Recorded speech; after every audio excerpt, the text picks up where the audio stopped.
ये हार जीत का चैप्टर है जो कि ब्रिटिश शासन के टाइम के बारे में लिखा हुआ है, जिसमें कि एक व्यापारी है जो कि अ, कपड़ा बेचता है, फॉरेन का सामान भेजता है और फॉरेन के कपड़े बेचता है, इंपोर्ट एक्सपोर्ट करता है, जिससे वो लाखों रुपया कमाता है। उसका जो लड़का है वो सिंपल माइंडेड है, ये लाखों रुपया कमाता है, बट उसको हमेशा बोलता है कि ये जो इंपोर्ट एक्सपोर्ट का जो काम है इसको बंद कर, क्योंकि देश के अंदर मूवमेंट चल रही है कि स्वदेशी अपने देश का बना हुआ खादी का जो सामान है उसको बेचें। तो पूरी की पूरी जो स्टोरी है इसी के ऊपर रिवॉल्व कर रही है, इन तीन करेक्टर के ऊपर। ये उसकी माँ है, ये उसका फादर है और ये उसका लड़का है जिसका नाम है लक्ष्मी चंद। इन तीन जानों के ऊपर ये स्टोरी है। जो स्टोरी का नाम है वो है हार जीत। तो इसमें जो स्टोरी का नाम लिखा है, ये जो सेठ है, इसका सेठ का नाम है नरोत्तम दास। इसमें नरोत्तम दास का यहाँ पे लिखा हुआ है कि बहुत प्रसिद्ध व्यापारी था और इनका जो है महीने का लाखों रुपए की आमदनी होती थी और इनको 100-200 रुपए की चीज़ें नहीं बिकते थे, हज़ारों में ये चीज़ें बेचते थे। उस टाइम पे देश के अंदर स्वदेशी की लहर उठी, तो जो सेठ था वो बहुत ज़्यादा लालची था और ये बोलता था कि मैं हंस जब इसको लोग बोलते थे कि ये जो तू फॉरेन का जो कपड़ा यहाँ ला के बेचता है इसको बंद कर दे, तो वो हंसकर बोलता था कि मेरे कीचड़ से ही मेरी तो लाश, इस कीचड़ से तो मेरी इस कीचड़ से मेरी तो लाश ही निकलेगी, मैं जीते जी इसे ना छोड़ूंगा, क्योंकि उससे उसको इतना ज़्यादा प्रॉफिट और मुनाफा होता था। तो और ये कहता था कि जो खादी है ये थोड़े दिन के लिए लोगों के अंदर जो है वो फैशन की तरह, ये गांधी ने दिमाग ख़राब कर दिया लोगों का और लोग खादी के पीछे पड़े हुए बिना मतलब, थोड़े दिनों में बोर हो जाएंगे तो अपने आप ही बंद कर देंगे। और वो जो सेठ का जो लड़का था उसका जो माइंडसेट था वो अलग था। उसका नाम लक्ष्मी चंद है, जो ये कहता था कि विलायती कपड़े ही हमारे देश को जो है उसने गुलाम बना रखा है। पराधीन लिखा है, पराधीन मतलब गुलाम। जब तक स्वदेशी माल का जो आंदोलन है वो सफल नहीं हो जाता तब तक हमारी गुलामी ख़त्म नहीं होगी, उसका ये कहना था। तो एक दिन वो स्टोरी लिखा है कि जब भी अब पहले तो वो फॉरेन के कपड़े देख के खुश होता था, बट अब जब वो विलायती कपड़े पहनकर किसी को देखता था तो उसकी आंखों में लहू उतर जाता था, मतलब गुस्सा आ जाता था। और एक दिन उसने बाज़ार से खद्दर के कपड़े खरीद लिए और अपने विलायती कपड़ों से भरे हुए 3 जो संदूक थे उनमें आग लगा दी, जिसको देख के उसका फादर बहुत गुस्सा हुआ और अपनी बीवी से बोला कि ये क्या करने लग गया आजकल, इसका दिमाग क्यों ख़राब होने लग गया है। तो इनकी आपस में बहसबाजी होती है, इनकी तीनों की आपस में बहसबाजी होती है। इसमें जो सेठ होता है वो अपने अपनी बीवी को कहता है कि इसको समझाओ कि ये हमारा जो काम है इसके इसका इसको इसको बात इसके बारे में गलत बात ना सोचे। और जहाँ तक वो स्वदेशी मूवमेंट जो चल रही थी उसके बारे में वो कहता था कि देश ही पागल हो गया, गांधी भी पागल हो गया। तो जब ये स्टोरी आगे बढ़ती है उसमें ये दिखाते हैं कि जो ये इसका लड़का होता है ये भी खादी का सामान, खादी के कपड़े पहनना शुरू कर देता है। तो उसके बाप को बहुत गुस्सा आता है और वो उसको कहता है कि तू भी पागल हो गया है क्या, तो ये कैसे कपड़े तूने पहनने शुरू कर दिए। तो बट वो ज़्यादा तो पहले शुरू में कुछ नहीं बोलता, जब वो उसको अपोज करता है उसका फादर की तू स्वदेशी कपड़े पहनता है। बट धीरे धीरे जो उसका फादर होता है बहुत ज़्यादा ही बोलने लग जाता है, उसका गुस्सा बहुत ज़्यादा ही बढ़ जाता है। तो वो उसको कहता है कि तेरे को ज़्यादा तकलीफ़ हो रही है, तूने मेरे कपड़ों को भी आग लगाई, तो तू एक काम कर, तू घर ही छोड़ दे। तो वो जो लक्ष्मी चंद था वो प्रिपेयर्ड नहीं था कि ऐसा जवाब देगा ये, तो ऐसा मतलब इस तरीके से बहसबाजी करेगा, तो उसको बड़ा बुरा लगा और वो घर छोड़ के चला गया। उसकी माँ को भी बहुत बुरा लगा कि इनकी आपस की बहसबाजियों की वजह से ये जो लड़का है घर छोड़ के चला गया। फिर वो उसका बाप होता है उसको कहता है कि तुम घर से जाना चाहते हो चले जाओ, मैं भी देखता हूँ कि तुम्हारे लिए कौन खाना तैयार करता है और कौन तुम्हारे लिए पैसों की थैलियाँ तुम्हारे लिए प्रिपेयर करता है। तो वो लड़का चले जाता है घर से बाहर हमेशा बोल के कि मैं आऊँगा नहीं, और जो उसकी सेठानी जो उसकी बीवी होती है वो गुस्से में आके कहती है कि मेरे लड़के को अगर कुछ हुआ तो आप जानेंगे। तो दूसरे दिन सेठ साहब की जो बीवी होती है वो भी खादी के कपड़े पहन लेती है, खद्दर के कपड़े पहन लेती है, और वो शाम को जो होता है अपना ही बेटा जो होता है उसके पास चली जाती है। वो बाज़ार में कहीं पे किराए पे लेके बैठा होता है, जगह लेके कहीं पे। तो उसकी माँ वहाँ पहुँच जाती है। जब अपनी माँ को वो खद्दर के कपड़ों में देखता है तो वो बहुत खुश हो जाता है और उसके पैरों पे लिपट के लिपट जाता है। माँ ने कहा, लक्ष्मी उठ, घर चल तू। तो काफ़ी देर तक वो समझाता रहता है कि जो हमारा फादर है उसने मुझे धमकी दी तो मैं घर नहीं जाऊंगा इस वजह से। वो समझाती रहती है उसको कि ये धमकियाँ तो बस ऐसे ही फैमिली में लोग देते रहते हैं जिसका कोई मतलब नहीं होता। तो बट फिर भी वो कहता है कि नहीं, मैं नहीं जाऊंगा। तो ये सुन के जो उसकी माँ होती है वो भी उसके साथ रहने लग जाती है। यहाँ पे भी वो होता है। तो धीरे धीरे जो है वो जो इनका जो पहरा लगना शुरू हो जाता है। शहर में जो कांग्रेस के जो लोग हैं वो दुकानों पे पहरा लगाने लग जाते हैं। इनका काम होता है कि जो भी दुकानें जो फॉरेन का सामान इंडिया में बेच रही हैं उनको बंद किया जाए। तो तो जब ये जो स्वयं सेवक होते हैं, जो ये कांग्रेस के कार्यकर्ता होते हैं, तो उनमें से जो होता है लक्ष्मी चंद भी बन के उनके साथ ही ज्वाइन कर लेता है। और उनको वो बोलता है, दुकान के बाहर जाता है, उनको वहाँ पहरा देने लग जाता है। उनको बोलता है कि दुकान को बंद करो, और दुकान को बंद करो क्योंकि तुम बाहर का सामान बेच रहे हो। तो इतने में वो दुकानदार कहता है कि तू तो लक्ष्मी चंद का लड़का है ना। तू लक्ष्मी चंद को बोलता है कि तू सेठ नरोत्तम दास का बेटा है ना। तो इतने में सुन के उसको बहुत शर्म आती है। तो वो कहता है, जो दुकानदार होता है वो कहता है कि हमारी दुकानें तो बंद करने आया, पहले अपने बाप का काम तो छुड़वा ले, उसके बाद ही तो हमारे ऊपर जो है हमारी दुकान पे पहरा लगाने आई हो। हमारी दुकान पे पहरा लगाने आ रहा है, तेरा बाप जो है वही काम चल कर रहा है। तो उसको बड़ा बुरा लगता है। फिर वो अब जो उनका जो कैप्टन होता है, जिसको ये बोलते हैं कि जो इनकी जो मूवमेंट चल रही होती है, उसको ये बोलता है कि मेरा जो पहरा है मेरे ही बाप की दुकान के सामने लगा दो। और वो जो होता है कैप्टन होता है वो बात सुनता है, वो बड़ा हैरान हो जाता है। वो कहता है कि तूने आज की खबर सुनी है? वो कहता है जी नहीं। कहता, तुम्हारे पिता ने हमारे 15 स्वयंसेवक गिरफ्तार करा दिए।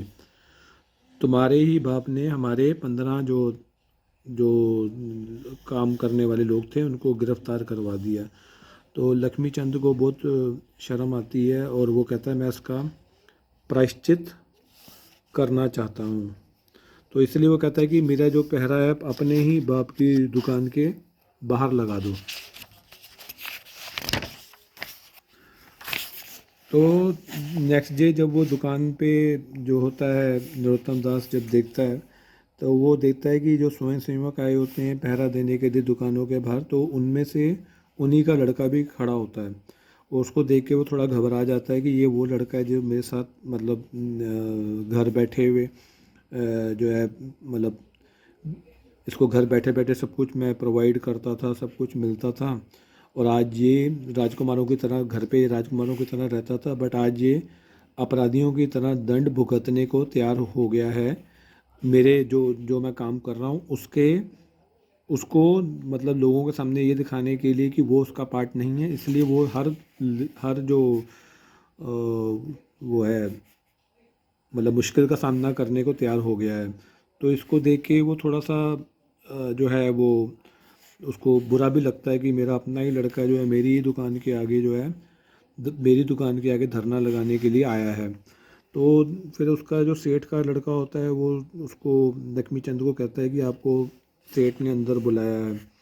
तो अंदर जाके जो है लक्ष्मी लक्ष्मी चंद जो होता है उसका बाप उसको कहता है कि तुमने मुझे आज जो शिक्षा दी है उससे मेरे को थोड़ा सा जो है समझ लगी है कि मैं किस रास्ते पे चल रहा था। मैं बहुत एक लालची इंसान बन चुका था और अपने लालच की जो जो भी मेरा लालच अंदर है उसको पूरा करने के लिए मैं हर हर हर किसी को नज़रअंदाज कर रहा था। तो अपने लड़के को वो गले लगाता है और कहता है कि मुझे जो है मुझे जो है मैं इस काम को छोड़ छोड़ रहा हूँ, यहाँ लिखा हुआ वैसे नहीं कि मैं ये काम छोड़ रहा हूँ। और लक्ष्मी चंद पे भी फिर वो कहता है कि आप भी मुझे क्षमा कर दें, मैंने भी हमारे आपस में बहुत गहमा गहमी गुस्सा हुआ। तो इतने में जो होता है मुंशी होता है कागज़ पे हस्ताक्षर साइन कराने के लिए एक पेपर लेके आता है जिसमें अंग्रेजी फॉर्म में 3 लाख रुपए की धोतियों का ऑर्डर होता है।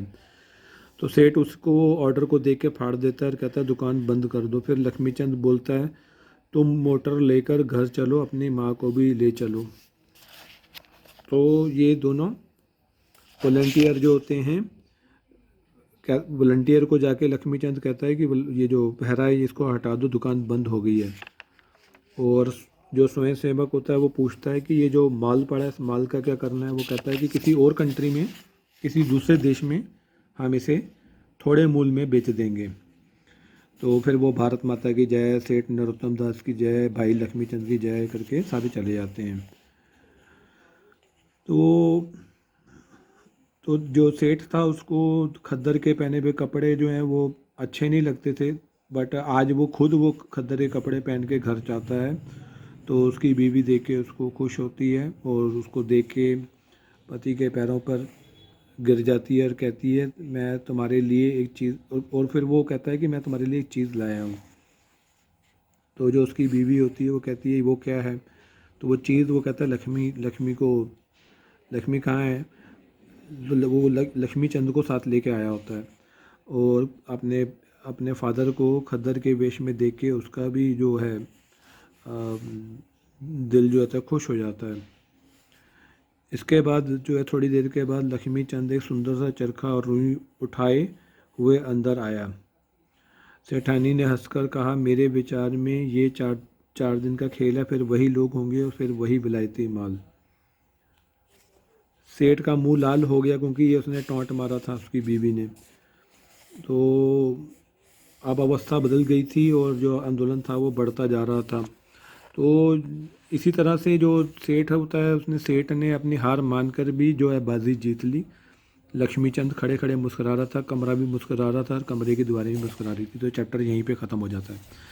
इसमें क्वेश्चन आंसर ये हैं कि सेठ नरोत्तम दास और उसके पुत्र के विचारों में प्रारंभ में क्या अंतर था। अंतर यही था कि जो सेठ था वो सेठ जो है वो पैसों के लालच में अपना जो काम बंद नहीं करना चाहता था, जब बल्कि देश के अंदर स्वदेशी मूवमेंट चल रही थी। स्वदेशी मूवमेंट में बाहर का कपड़ा जो है वो अपने कंट्री में बेचने के लिए लोग मना कर रहे थे और लोग अपोज कर रहे थे उसके लिए, और उसमें गांधी जो है वो भी योगदान दे रहा था। तो यही इनका मेन कॉन्फ्लिक्ट का रीज़न यही बनता है कि सेठ नरोत्तम दास और उसके पुत्र के बीच में इस बात को लेकर सहमति नहीं बन पाती कि जो फादर होता है वो पैसे के लालच में अपना काम बंद नहीं करना चाहता और जो बेटा होता है वो उसको बार बार कहता रहता है कि ये जो काम है इसको बंद कर दे। दूसरा क्वेश्चन है लक्ष्मीचंद पिता का घर छोड़कर क्यों चला गया। लक्ष्मीचंद पिता का घर छोड़कर इसलिए चला गया क्योंकि इनकी आपस में बहस हो जाती है और बहस में वो दोनों एक दूसरे को बहुत गुस्से में बोलते हैं कि जब वो लक्ष्मीचंद होता है उसके जो कपड़े होते हैं उनको आग लगा देता है और कहता है कि स्वदेशी कपड़े आज से वो पहनेगा।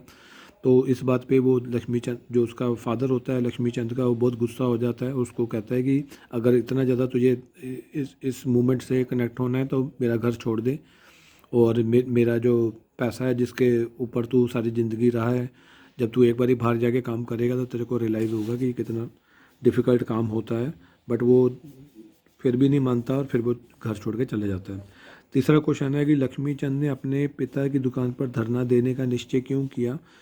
तीसरे क्वेश्चन का आंसर ये है कि उसका जो लक्ष्मीचंद होता है उसने कांग्रेस की जो पार्टी होती है उसको ज्वाइन कर ली होती है और वो उनका काम, उनके जो कार्यकर्ता होते हैं उनको ये काम दिया होता है कि जो दुकानें हैं जहाँ पे स्वदेशी माल बेचा जा रहा है उनको बंद किया जाए, उनके बाहर पहरा लगा दिया जाए। तो जब एक दुकान के बाहर वो पहरा लगाने के लिए पहुंचता है तो वो दुकानदार उसको जो है बोलता है कि तूने, तेरा जो अपना बाप है वो तो स्वदेशी माल बेच रहा है, तो हमारी दुकान बंद करने से पहले उसकी दुकान क्यों नहीं बंद करवाता। जब वो ये बात सुनता है तो उसको गुस्सा चढ़ता है और वो अपने जो जो भी उनका हेड होता है उसको ये बोलता है कि मेरी जो पहरा देने की जो ड्यूटी है वो मेरे ही फादर की जो दुकान है उसके बाहर लगा दो। तो चौथा जो है, सेठ का मन कैसे बदल गया। सेठ का मन बदल जाता है जब वो देखता है कि भीड़ जो आई है पहरा देने के लिए दुकान में, उसी में उसका बेटा भी खड़ा हुआ है खद्दर के कपड़े पहन के। तो उसको ये देख के बहुत बुरा लगता है और उसको लगता है कि मैं जो अपना पैसों का जो व्यापार है, इस व्यापार को बढ़ाने के लिए हर कोशिश कर रहा हूँ, और लालच, कहीं ना कहीं लालच इतना ज़्यादा बढ़ गया कि उसको ये भी रियलाइज़ नहीं हुआ कि मेरा अपना ही बेटा मेरे ही काम को अपोज कर रहा है। उसके बावजूद भी वो उस बात पे, उस काम पे टिका रहा, और चाहे रिश्ता ख़राब भी होता गया तब भी उसको कोई फ़र्क नहीं पड़ा। तो इसी बात को लेके उसका जो मन अल्टीमेटली बदल जाता है और वो कहता है कि मैं दुकान बंद करने को तैयार हूँ। पांचवा कि सेठ ने अपनी पत्नी के लिए क्या तोहफा लाया और क्यों। सेठ जो है अपनी पत्नी के लिए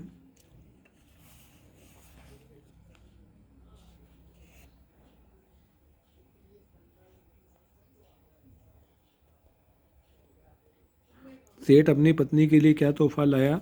सेठ अपनी पत्नी के लिए सुंदर सा चरखा और रुई लेकर आया था। सुंदर सा चरखा और रुई लेकर आया था जिसे लक्ष्मीचंद अपने साथ लेके अंदर आता है, ये था। तो जब वो और जब वो देखती है कि सेठ जो है वो चरखा भी लेकर आया, साथ में रुई भी लेकर आया और साथ में लक्ष्मीचंद को भी साथ में लेकर आया, तो उसको समझ आ जाती है कि इनकी आपस में सुलह हो गई है, इनकी आपस में जो डिफरेंसेस है वो ख़त्म हो गए हैं। तो इसी तरह जो स्टोरी है, स्टोरी का मतलब ये है कि जो सेठ है उसने हार के भी बाजी जीत ली।